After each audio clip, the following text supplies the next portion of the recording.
Hi friends, Erradoddi Gangamma దగ్గరకు వచ్చినాం ఈరోజు మేము సోమవారం రోజు. చూడండి ఫ్రెండ్స్, అమ్మవారు అయితే చాలా పవర్ఫుల్ అమ్మవారు. చాలా అమ్మలో అయితే చాలా మహిమ అయితే చాలా బాగుండాది. ఎర్రదొడ్డి గంగమ్మ అంటే గుడి చాలా పెద్దగా ఉన్నది అనుకున్నా నేను. అమ్మవారి చిన్నగా ఉన్న అమ్మవారి దగ్గర శక్తి అనేది నిజ రూపం, శక్తి అనేది మాత్రం చాలా పవర్ఫుల్ అమ్మవారు.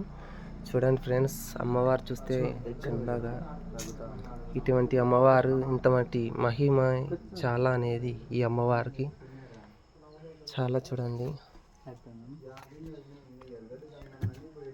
గుడి కడుతున్నారు, ఏమి నిచ్చుకుంటుంది ఏం లేదని అంటున్నారు. ఇక్కడ పూజ చేసేటోళ్ళు కూడా ఇది ఇక్కడ గుడి కట్టినా కూడా ఏముంటుందో ఉండదు అనేది కూడా నమ్మకంగా అనేది కూడా తెలియడం లేదంట వాళ్ళ గుడికే. ఈ అమ్మవారు ఉన్నిచ్చుకుంటుందో లేదా అని ఈ తల్లి అంటున్నారు ఫ్రెండ్స్, ఈ గుడి పూజారులు.